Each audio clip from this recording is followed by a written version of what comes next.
ndimo nenga ibyo ukora ariko jewe ntandukanye nawe iyo yifata nka case study iyo ni situation yo muri Lorenzo wowe jewe ko ngusesengura ubeshya rero ko rimwe na rimwe uyishyigikiye abayiyoboye sibyo ariko ukabategera ahantu gatoya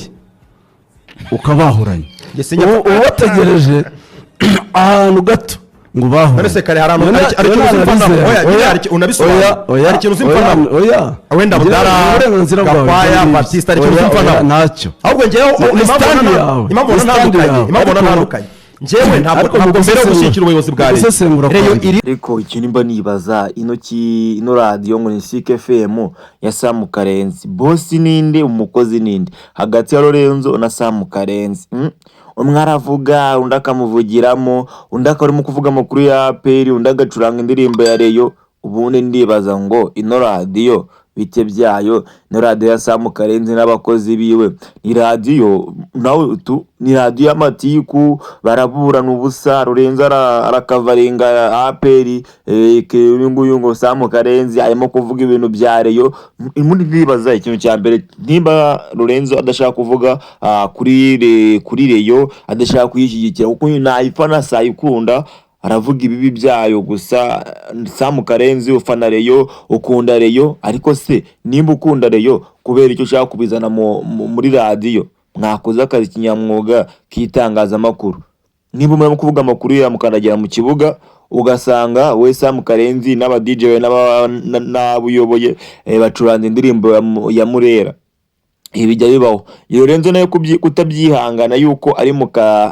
ari mu kazi nawe amenye ngo boss ninde umukozi ninde ahita kubwiza ukuri Lorenzo nta kintu afite cyo kuramira Lorenzo yavuye kuri RBA bamwirukanye kuri televiziyo nini y'igihugu arwaye no bita Ligani ndagira ngo murabizi ubwo Ligani avuga ko Lorenzo ari umutsinganyi ngo ashatse kumusomera muri bisi intambara zikavuka bakanarwana muri bisi iyi ni inkuru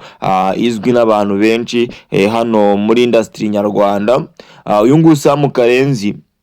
ni umuntu uhora abogamiye ku ikipe ya Rayon Sport ni umuntu uhora uvuga ibyiza bya Rayon Sport ni umuntu ugaragaza ko Rayon Sport nta kibagira ukibaza ngo urubuga rw'imikino rutangiye saa 3 rurangira saa 8 urirwa uvuga Rayon umunsi wose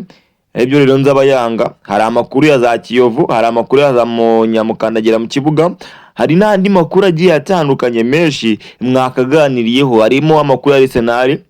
rero yajya kuyavuga ukamuca mu ijambo ugatangira kusesekamo ibintu bya Rayon Sport ngari intambara zigatangira kuvuka rukabura gica ari Lorenzo ari nguyu Karenzi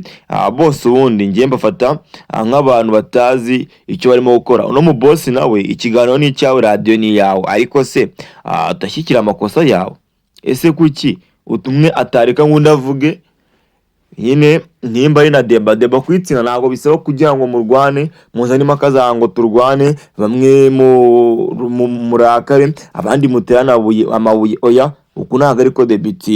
debitindwa ruko hashizwe hamwe imbaraga za buri muntu agatanga igitekerezo cyiwe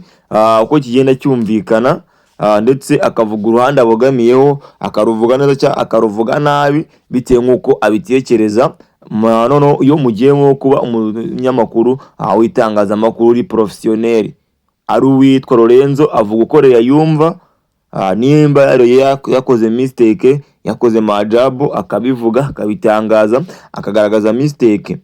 nimba avuza amakuru wimozaga amakuru wayakuyehe wowe ngo ugera kuri teri ese umuntu uvuga amakuru rero n'umuntu ugeramo imbere muri Reyo muri team ubu se wowe Karenzi kuyivuga amakuru ya Arsenal ukavuga amakuru ya Man U ukavuga amakuru ya Real Madrid kuva wavuka wari wajya i Burayi kuvuga amakuru y'Iburayi wari wagera i Burayi kuri stade wari wagenda ngo amakuru yazanira nyayo wikuye kuri stade ukuvuga amakuru ya zira kipe ni nako Lorenzo aza akavuga amakuru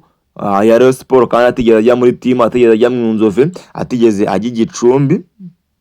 rero ikintu nakubwira mu abanyamakuru abanyamwuga abanyamakuru tureberaho apana abanyamakuru bahora batongana bwe yego pe bino bintu bazamura ama views ugasaba mu gutreaming ikiganiro cyagiye cyakubise ama comment barabahereza ariko se ibintu mukora